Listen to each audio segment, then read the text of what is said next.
Hello, thank you for joining me in my study. I hope you've enjoyed our reflections on the doctrine of the atonement over the past several weeks. It's a subject of endless fascination, isn't it? Let's take a step back at this point and reconnoiter to determine exactly where we are.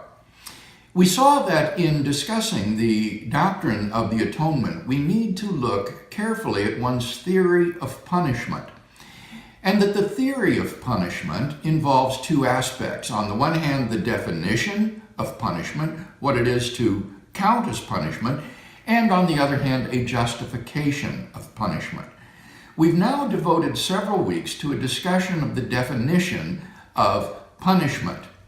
And we saw that challenges to the coherence of penal substitution, of God's punishing Christ, can be successfully met. We saw that it's open to the penal substitution theorist to deny that God punished Christ. Rather, he could say that God inflicted Christ with the suffering which would have been punishment had it been inflicted on us instead. Or alternatively, the penal substitution theorist can simply reject an expressivist theory of punishment for which there are no good knockdown arguments.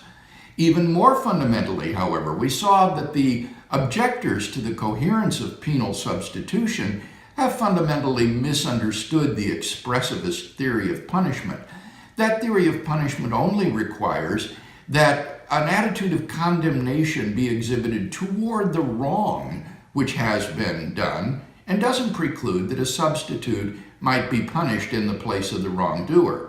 And finally, we saw that given the classic Reformation doctrine of the imputation of sins, that there is no problem with punishing Christ for our sins because Christ would be justly condemned by God for the sins imputed to him.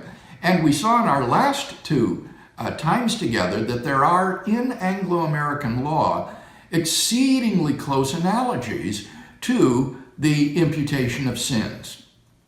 So, let's now leave the definition of punishment and turn to a discussion of the justification of punishment. This is the area where the most significant objections to penal substitution lie. And so in our time together next week, we'll begin to look at the justification of punishment.